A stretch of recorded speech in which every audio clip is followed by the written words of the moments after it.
Бул жерде өтүнүч түштү. Биринчи сөздү ошонун отурумуна байланыштуу сот адилиги иштери боюнча кеңешинин отуруму болот экен. Ошон үчүн өкүлүнө биринчи сөз берели. Сөз Кыргыз Республикасынын сот адилеттиги иштери боюнча кеңешинин өкүлү Акыйкат Баказович Каримовго берилет.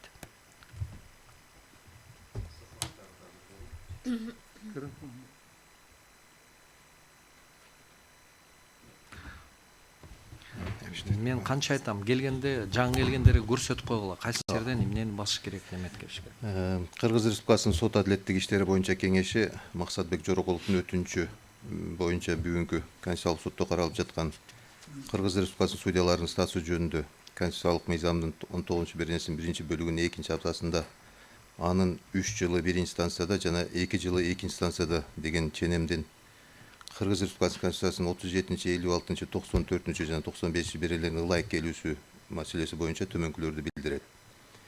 Конституциянын 95 беренесинин 9 бөлүгүнө ылайык судьялардын статусу жана аларга коюлуучу талаптар конституциялык мыйзам менен жана жөнгө салынат жана анда судьялардын кызмат ордуна талапкерлерге кошумча талаптар жана конституциялык соттун, жогорку соттун жана жергиликтүү соттордун судьялары үчүн белгилүү бир чектөөлөр белгилениши мүмкүн деп көрсөтүлгөн. Мыйзам чыгаруучунун ыйгарым укугуна ылайык жогорку соттун судьяларына талапкерлер үчүн кошумча шарттарды белгилөө Конституциянын түз жоболоруна ылайык келет деп эсептейт. Ошентип, мыйзам чыгаруучу орган жогорку соттун судьяларына талапкерлер үчүн кошумча талаптарды киргизүү аркылуу Конституциянын түз жоболору менен ылайык келген аракеттерди аткарган.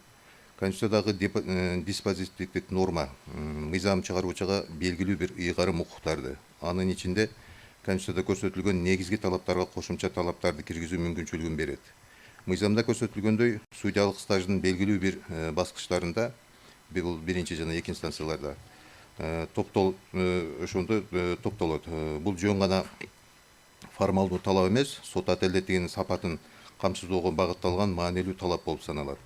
Бул тажрыйба судьялардын соттук ишти ар тараптан билүүсүн, чечим кабыл алууда жоопкерчиликти жана системалуу ой жүгүртүүсүн калыптанууга шарт түзөт. Бир инстанцияда иштөө фактыларды терең талоого жана мыйзамды туура колдонууга негизделген чечим чыгарууну үйрөтүп, судьянын кесиптик чеберчилигин өстүрөт. Экинчи инстанцияда соттук актыларды терең талдоо, жүйөлүү жана укуктук позицияны негиздөө боюнча практикалык көмдүктөрдү калыптандырат. Мындай даярдык жогорку сотко өткөндө ишти маанилүү алып кетүүсүнө жана кыйналбай иштөөсүнө негиз болуп саналат. Белгилүү экинчи жагдай, бул тараптар сот тутумунун ичинен мыкты, татыктуу судьяларды тандап алууга өбөлгө түзүп, сот бийлигинин ыраттуу өнүгүүсүн камсыз кылат. Бул сот системасына коомдук ишенимди арттырат жана судьялар кесипке жоопкерчиликтүү мамилени бекемдейт.